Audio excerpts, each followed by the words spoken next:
Assalamualaikum warahmatullahi wabarakatuh.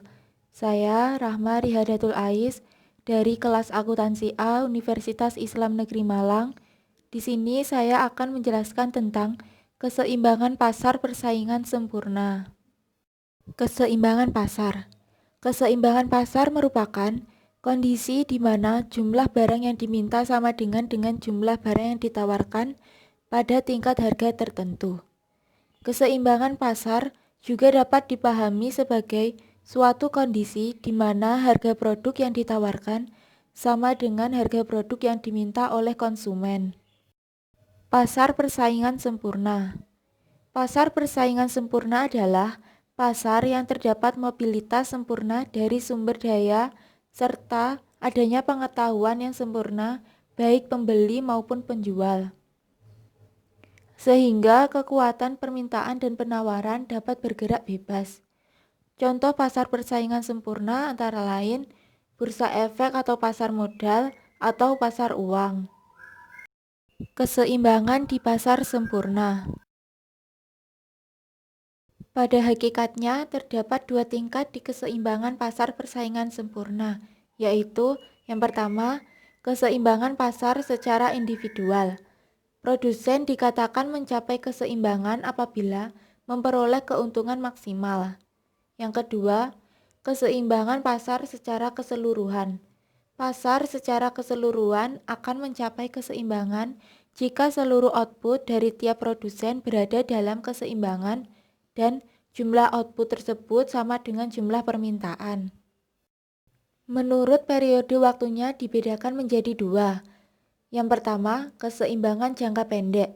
Produsen tidak bisa menambah kapasitas produksi dan tidak ada produsen yang baru memasuki pasar. Yang kedua, keseimbangan jangka panjang. Produsen mampu menambah kapasitas produksi, dan di saat yang sama terdapat kesempatan bagi produsen baru untuk memasuki pasar. Keseimbangan produsen dalam jangka pendek. Keseimbangan maksimum jangka pendek tercapai jika 1. Marginal cost sama dengan marginal revenue. Yang kedua, kurva MC harus dalam posisi naik. Yang ketiga, harga lebih besar daripada average cost. Berikut merupakan kurva keseimbangan jangka pendek. Dapat dilihat, keuntungan maksimum jangka pendek terpenuhi ketika MC sama dengan MR pada titik D. Titik F sebenarnya juga bersinggungan dengan MR, namun posisi MC saat itu menurun. Titik C merupakan titik yang memenuhi syarat P lebih besar dari AC. Kemudian tarik garis sejajar dengan sumbu horizontal, sehingga didapatkan garis BC. Hasilnya dengan harga sebesar P dan output sebanyak Q1, produsen akan memperoleh keuntungan maksimum sebesar area ABCD. Keseimbangan minimum jangka pendek tercapai apabila 1. Marginal cost sama dengan marginal revenue. 2. Kurva marginal cost harus dalam posisi naik. 3. Harga lebih besar dari average variable cost. Berikut merupakan kurva keseimbangan jangka pendek. Harga jual lebih rendah daripada AC, di mana P bersinggungan di titik terendah AC pada titik J. Dari situ ditarik garis sejajar dengan sumbu horizontal dan didapatkan garis JK. Hasilnya area ADJK merupakan area kerugian minimum jangka pendek. Keseimbangan produsen dalam jangka panjang. Keseimbangan jangka panjang tercapai apabila 1. Perusahaan harus bekerja sebaik mungkin agar perusahaan mencapai keadaan yang paling optimal. Yang kedua, tidak mengalami kerugian agar dapat mengganti barang modal yang digunakan dalam produksi.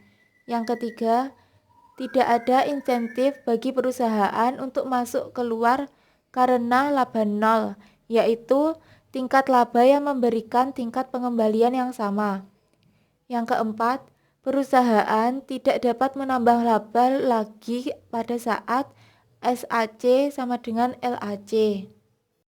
Berikut merupakan kurva keseimbangan jangka panjang. Pada kurva A, menunjukkan keseimbangan industri jangka panjang terjadi di titik E, di mana tingkat harga P 0 dan jumlah output Q 0. Pada kurva B, jika ada perusahaan yang masuk, akan terjadi penambahan penawaran. Perhatikan kurva SMC, LMC, SAC, dan LMC berpotongan di satu titik, yaitu titik E. Sekian presentasi dari saya. Wassalamualaikum warahmatullahi wabarakatuh.